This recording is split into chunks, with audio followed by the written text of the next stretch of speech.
Okay, I'm sitting today with Drew Barnes, who's the UCP MLA for Cypress Medicine Hat.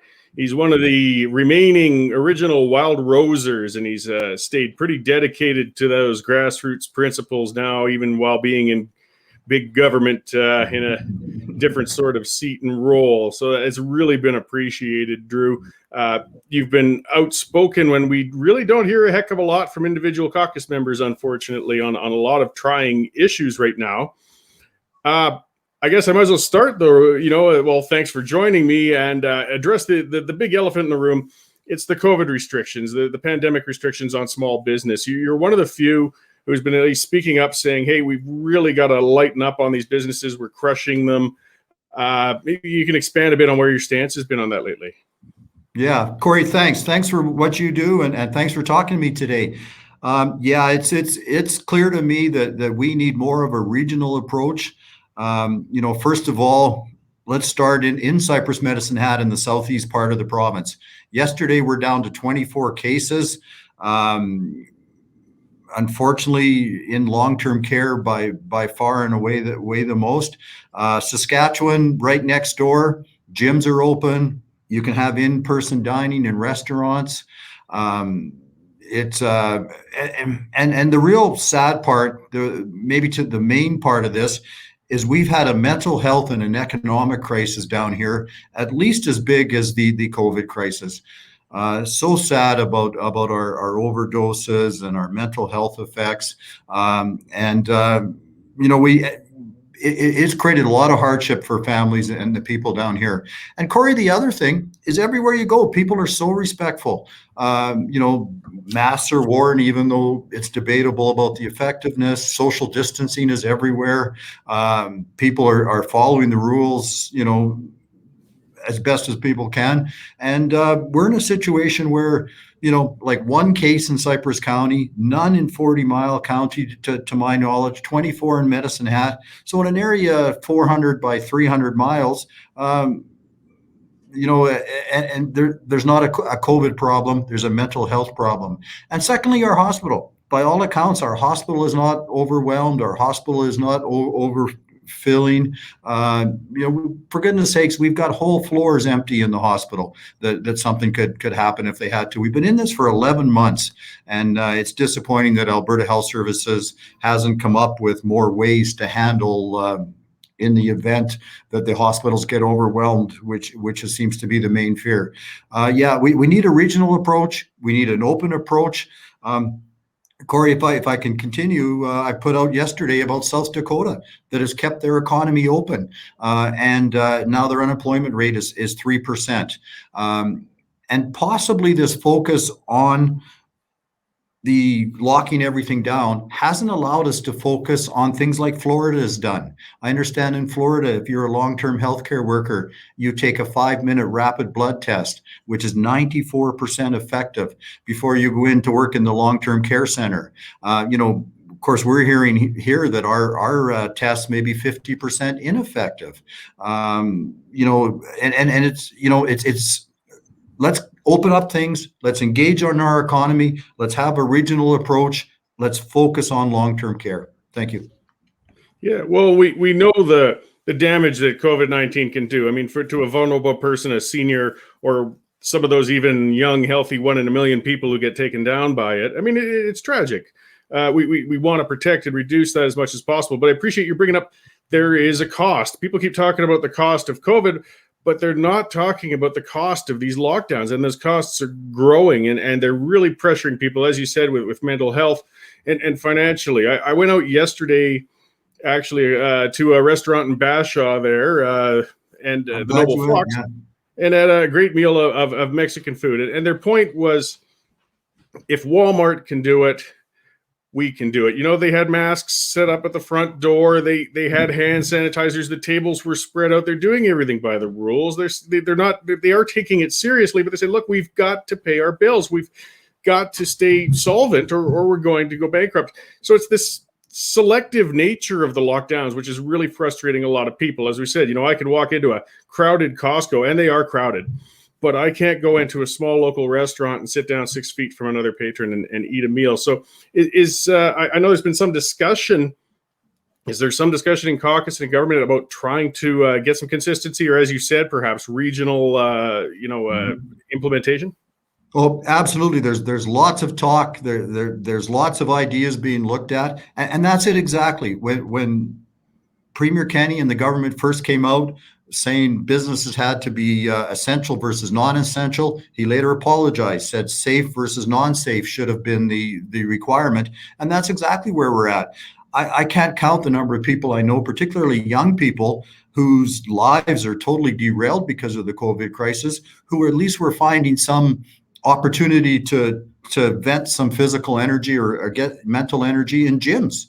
And now gyms are closed. And as an example, the gym operators I know wipe down consistently, keep the social distancing, have huge square footage.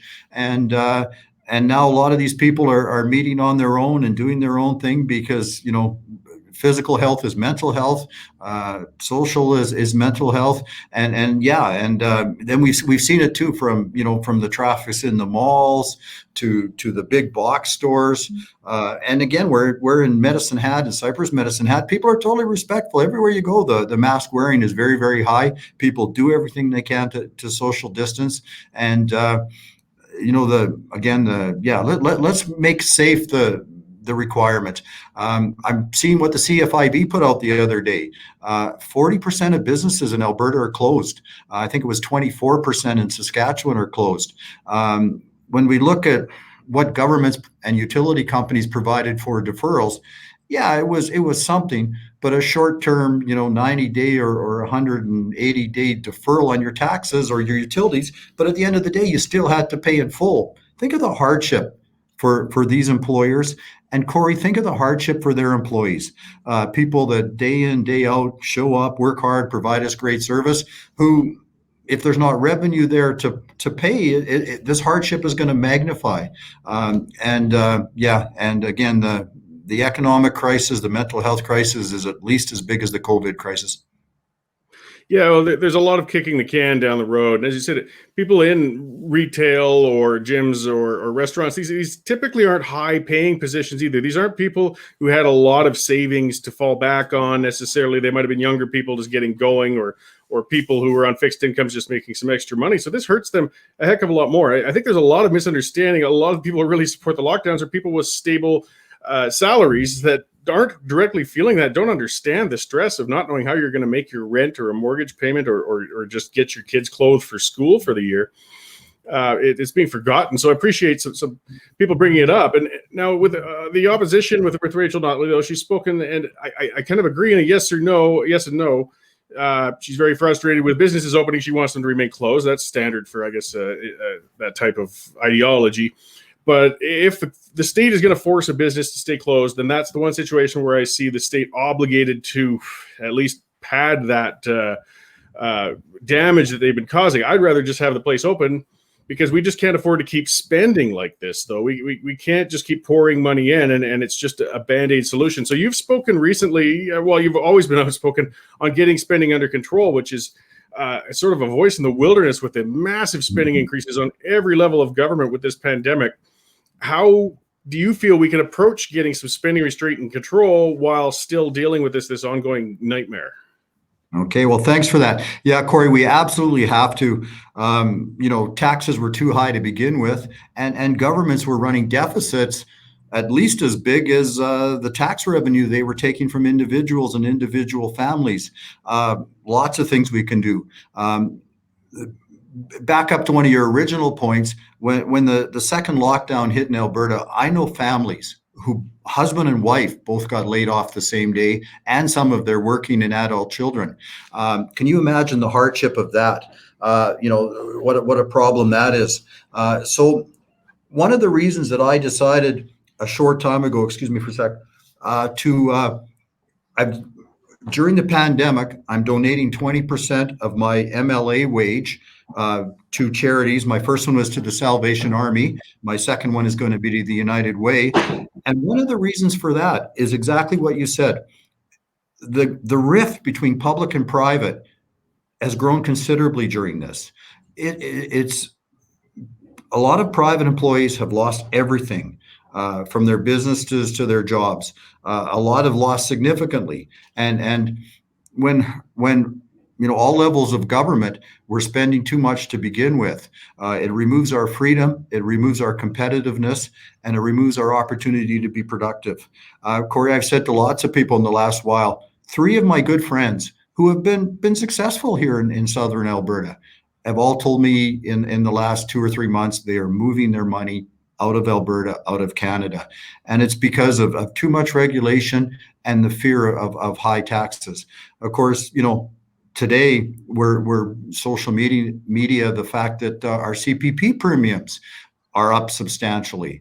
And of course, Trudeau announced that about 6 months ago. Alberta was already sending $3 billion more and collecting less to the rest of Canada. Now this is more money out of Alberta. This is more money out of families and free enterprises pockets to a CPP fund that I understand if you start investing today, your return might be 2.1%, 20 or 40 years from now. Cory, we lose a lot when money is taken out of families, when money is taken out of free enterprise, when money is taken out of communities. And so that's one of the reasons we have to get it in line. But in Alberta, the most often talked about thing is the fact that per capita we spend 20% more per capita than other big provinces like British Columbia and Ontario. Do we get value for that 20%? A lot of the studies show we don't. And as a conservative, I believe in choice. Let families and communities keep more of their own money so they can decide where it goes. That's much appreciated. And that plays into something that is difficult. Your government can't do much about, in one sense, is the Ottawa. There's our big problem and hindrance. And now some of it's mixed. I've been very critical. I got to admit, I'm not too thrilled. And I wasn't. And I did actually speak with Premier Kenney on that a couple of months ago in an interview. With our tax dollars going into the Keystone line, I don't like seeing tax investment in businesses. And unfortunately, as we see it, it tends to seem to blow up no matter what. It's almost like it curses it. But I mean, part of our problem too, and a part of Premier Kenney's response was that, well, Canada is so uneconomical right now, we can't get private investment to get these projects done. Thus, the government's forced to. So this is a huge problem, though. I don't want government to keep getting into it. We've got to get government out of things, and Ottawa has no interest in getting out of things. So we've struck the fair deal panel, and there's been a number of recommendations. We're all getting kind of frustrated waiting to see some action on these. It seems that we talk to come up with a conclusion to talk about some more, and we're getting sick of talking. Where do you think things are going with some of that, with the police force and such? Yeah, thanks, Cory. Like corporate welfare, government using your tax dollars. The $1.5 billion that Premier Kenney put into the TC pipeline Keystone is in great jeopardy now.